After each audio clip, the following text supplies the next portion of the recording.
बिस्मिल्लाहिर्रहमानिर्रहीम। अस्सलाम वालेकुम। कॉलम शामिल फारूकी के। आइए आज उनके कॉलम सुनते हैं। सारे इदारे खत्म, मुल्क जिंदाबाद। ये कॉलम 8 दिसंबर 1999 को शाया हुआ था। आइए सुनते हैं। कोई 3 हफ्ता पहले 2 किस्तों में मेरा एक कॉलम नए और पुराने पेंशनरों के तफावत के मौजू पर छपा था।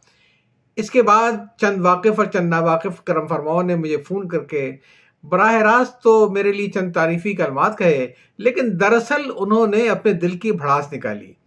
मैं इन करम फरमाओं से तकल्लुफ़न ये कहकर उनका शुक्रिया अदा करता रहा कि जनाब, एक मामूली कालिम नवीस से जो हो सकता था वो मैंने कर दिया। अब इसके बाद तो यही रह गया है कि सारे मुतासरीन मिलकर दुआ करें, बद्दुआ नहीं। शायद उनकी किस्मत यावरी करे और ये देरीना मसला किसी तरह हल हो जाए। लेकिन कल मेरे पास एक अजीब सा टेलीफोन आया। अभी मैं मुश्किल से अस्सलाम वालेकुम कह पाया था कि उन्होंने तेज तेज लहजे में बात शुरू कर दी। बड़ी मुश्किल से इतनी सी बात समझ में आई। वो इस बात पर बरहम थे कि मैंने बूढ़े थूड़े अस्कार रफ्ता रिटायर मुलाजमीन पर अपना कॉलम ज़ाय कर दिया, लेकिन बरसरे कार मुलाजमीन को बिल्कुल फरामोश कर दिया। मैंने कदर शौकी के अंदाज में उनसे कहा, नहीं नहीं नहीं, ऐसा नहीं है। ये कॉलम तो आप जवानों के भी इतना ही मुताल्लिक है जितना कि ज़ईफ़ुल उम्र लोगों से। देखिए, एक वक्त आएगा जब आज के बरसरेकार नौजवान यानी आप रिटायर हो जाएंगे। उस वक्त आपकी मुरवजा शायद तनख्वाह के मुताबिक पेंशन लेकर घर आ जाएंगे, लेकिन दुनिया का चक्कर तो चलता रहेगा। आपके रिटायर होने के बाद भी सरकारी मुलाजमीनों की तनख्वाहों में इजाफा होता रहेगा और मुमकिन है कि पेंशन की शरह में भी इजाफा हो जाए। बहरहाल इन तमाम इजाफों के बाद जब आप रिटायर होने वाले इस इजरा के हुक्म के दिन से बरसरेकार मुलाजमीन तो मुस्तफीद होंगे, लेकिन आप लोग और वो तमाम लोग जो इजरा के हुक्म से एक दिन पहले रिटायर हो चुके थे, उस इजाफे से महरूम रहेंगे। छोड़िए इन बेतुकी बातों को, मेरे करम फरमा ने मेरी बात काटते हुए कहा। मैं तो आज की बात कर रहा हूं और आप 70-75 साल बाद की बातें कर रहे हैं। मैंने उनसे कहा कि आज आपको क्या तकलीफ है?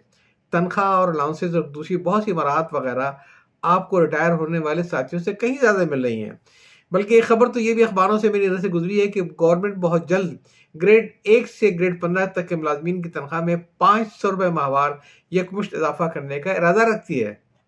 मेरे करम फरमा ने फिर अपने मखसूस लहजे में कहा कि मैं तनख्वाह वगैरह की बात नहीं कर रहा हूँ। ये कहकर उन्होंने जो बातें मुझे बताई, उन्हें सुनकर मेरी आंखों के सामने अंधेरा छा गया।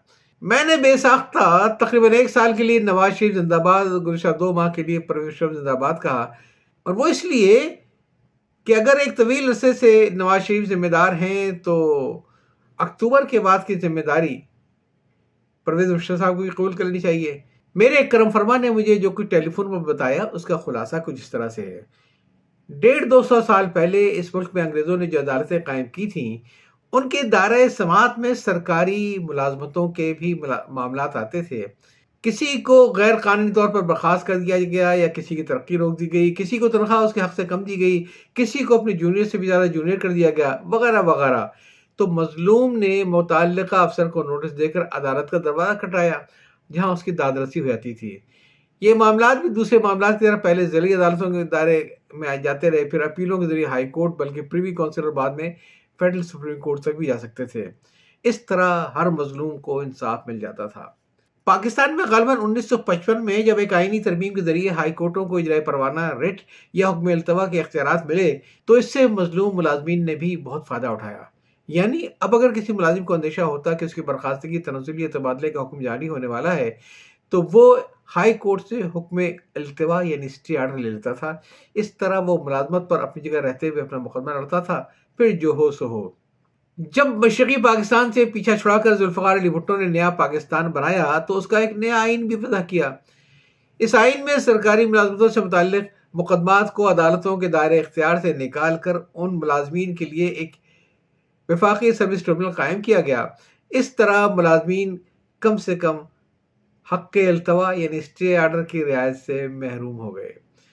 अब जिसे मुलाजमत से निकालना मकसूद हो उसे निकाल दीजिए।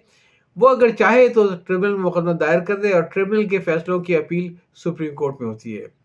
बहरहाल अभी नाइंसाफ़ी पर कदगन लगाने के लिए अगर हुक्म इल्तवा का अदालत से इख्तियार नहीं भी है, तो नाइंसाफ़ी के अजाले के लिए सर्विस ट्रिब्यूनल तो मौजूद है।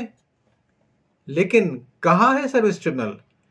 چونکہ سروس ٹربیونل ایک آئینی ادارہ ہے، لہذا اس کے سربراہ کے بغیر اس کی تشکیل نامکمل اور غیر قانونی ہے۔ مثلا جیسے کسی ہائی کورٹ یا سپریم کورٹ میں 30 یا 40 جج ہونے کے باوجود کورٹ نامکمل ہے، اور تمام جج مل کر بھی کسی مقدمے کی سماعت اس وقت تک کر ہی نہیں سکتے جب تک چیف جسٹس کا تقرر نہ ہو جائے۔ یہی حال سروس ٹربیونل کا بھی ہے۔ اگر سروس ٹربیونل کا چیئرمین کسی وجہ سے بھی نہ ہو تو ٹربیونل کے تمام ممبران عضو معطل رہیں گے۔ آج تقریباً 1 سال ہونے کو آیا ہے جب سابق چیئرمین اپنے عہدے کی مدت پوری کرنے کے بعد رخصت ہو گئے ہیں۔ اس کے بعد محترم نواز شریف صاحب کی حکومت نے سناٹا کھینچ لیا ہے۔ یہ وہ جگہ ہے جو اصولاً 1 دن کے لیے بھی خالی نہیں رہنی چاہیے، نہ کہ 1 سال بلکہ اس سے بھی کچھ زیادہ مدت کے لیے۔ اللہ تعالی ہمارے حال پر رحم فرمائے۔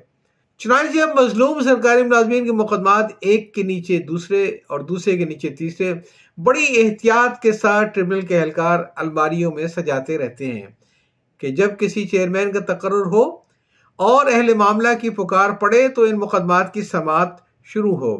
فی الحال تو 1 سال سے کسی بھی مقدمے کے اوپر کوئی کارروائی نہیں ہو رہی ہے۔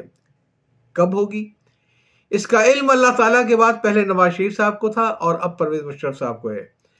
اور اگر اس حکمت عملی کو بطور علاج استعمال کیا جا رہا ہے تو پھر آسان صورت یہ ہے کہ سپریم کورٹ اور ہائی کورٹ کے چیف جسٹس صاحبان جب بھی ریٹائر ہوں تو ان کی جگہوں کو خالی رہنے دیں، پوری نہ کریں، نہ رہے گا بانس نہ بجے گی بانسری۔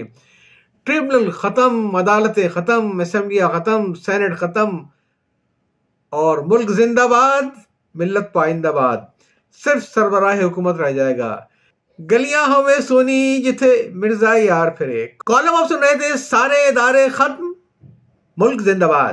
یہ کالم تحریر کیا تھا شاہ ملک فاروقی صاحب نے اور جو شائع ہوا تھا 8 دسمبر 1999 کو۔ یاد چاہتا ہوں۔ اللہ حافظ۔